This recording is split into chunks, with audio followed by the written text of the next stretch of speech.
વડોદરાના સાકરદા વિસ્તારમાં નકલી દવાઓ બનાવતી ફેક્ટરી પર એસએમસીનો મોટો દરોડો. વડોદરામાં નકલી દવાઓનો કાળો કારોબાર ફરી એકવાર ચર્ચામાં આવ્યો છે.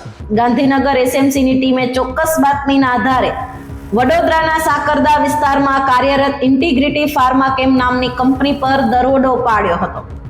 તપાસ દરમિયાન જાણવા મળ્યું હતું કે આ કંપનીમાં કોઈ પણ પ્રકારની કાયદેસરની પરવાનગી વગર લોકોના સ્વાસ્થ્ય સાથે ગંભીર ચેડા કરતી નકલી દવાઓનું ઉત્પાદન કરવામાં આવી રહ્યું છે.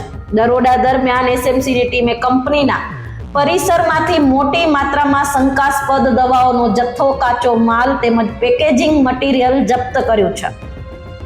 અત્રે ઉલ્લેખનીય છે કે વડોદરા પૂર્વે પણ નકલી દવાઓના હબ તરીકે વિવાદમાં રહ્યું છે, જેમાં અગાઉ નવદુર્ગા એસ્ટેટમાંથી પણ નકલી દવાઓ અને સિરપના મોટા ગોડાઉનો મળી આવ્યા હતા. સતત સામે આવી રહેલા આવા કિસ્સાઓએ ડ્રગ્સ વિભાગની કામગીરી પર પણ અનેક સવાલો ઊભા કર્યા છે. હાલમાં એસએમસીની ટીમે ફેક્ટરીને સીલ કરવાની તજવીજ હાથ ધરી છે અને આ નકલી દવાઓ કયા શહેરોમાં સપ્લાય કરવામાં આવતી હતી તેમજ આ રેકેટ પાછળ કયા મોટા માથાઓનો હાથ છે તે દિશામાં સઘન તપાસ શરૂ કરી છે.